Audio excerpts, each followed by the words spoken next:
دعا کے معنی پکارنا ہے۔ اللہ تعالیٰ کو اپنی حاجت کے لیے پکارنا ہی دعا ہے۔ وہ حاجت جو ناممکن نظر آ رہی ہو اسے اللہ کے سامنے گر گرا کر مانگنا دعا ہے۔ جب مصائب اور آزمائشیں چاروں طرف سے گھیر لیں تو اپنے رب کے سامنے ہاتھ اٹھ ہی جاتی ہیں۔ بندے کا اپنے رب کے سامنے عاجزی اور انکساری کا اظہار ہے دعا۔ جب مشکلات حد سے بڑھ جائیں تو اپنے رب کے سامنے رو دیا جائے، اسے مانگ لیا جائے تو دل کو اطمینان نصیب ہو جاتا ہے، کیونکہ انسان کو یقین آ جاتا ہے کہ وہ ذات ہماری دعاؤں کو سن رہی ہے۔ اللہ تعالیٰ خود فرماتے ہیں، میں ہر دعا کرنے والے کی دعا قبول کرتا ہوں جب بھی وہ مجھ سے دعا کرے۔ دعا پورے یقین سے کریں، کیونکہ ممکن اور ناممکن تو ہماری سوچ ہے، اللہ کے لیے تو کچھ بھی ناممکن نہیں۔ دعا اللہ تعالیٰ کے ہاں سب سے معتبر عبادت ہے، جو پہاڑوں کو بھی سر کر جائے۔ دعا ایسے حیرت انگیز طاقت ہے۔ تم جو خواب دیکھتی ہو ان کی تعبیر تمہاری دعائیں لکھتی ہیں۔ تمہارے ہاتھوں کا اللہ کے روبرو اٹھنا تمہارا نصیب بدل دیتا ہے۔ عطا کرنے کے طریقے مختلف ہو سکتے ہیں، لیکن میرا رب دعائیں رد نہیں کرتا۔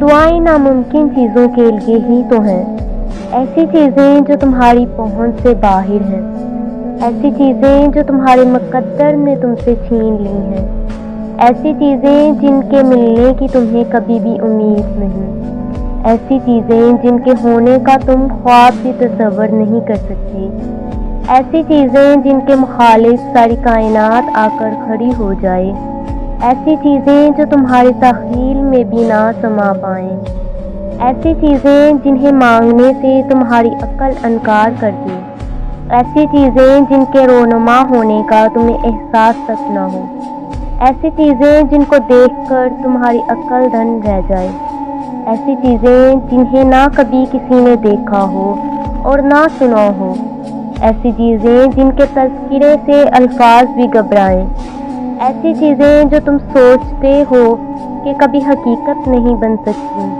ایسی چیزیں جن کے ہونے کا علم تمہاری چھٹی حس کو بھی نہیں چھو سکتا۔ دعائیں وہ معجزہ ہے جنہیں تمہارا نصیب بھی نہیں روک سکتا۔ دعائیں وہ کن کا سوال ہیں جنہیں اللہ کبھی رد نہیں کرتا۔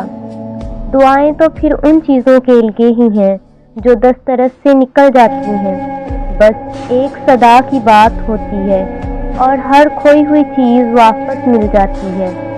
تمہاری دعائیں ہی تمہارا مقدر ہوتی ہیں، اور دعاؤں کا لکھا تو نصیب بھی نہیں ٹال سکتا۔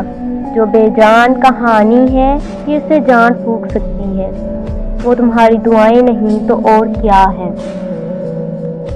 جب کوئی چیز نہ ملے تو دعا کرنا نہ چھوڑ دیں، کیونکہ دعا دستک کی طرح ہوتی ہے اور مسلسل دستک دینے سے دروازہ کھل ہی جاتا ہے، اور اگر نہ قبول ہو تو سمجھ جائیں جو آپ مانگ رہے ہیں اللہ نے آپ کے لیے اس سے بہتر لکھ دیا ہے، اور بہت جلد آپ کو اس سے نوازے گا جو آپ نے کبھی سوچا بھی نہ ہو۔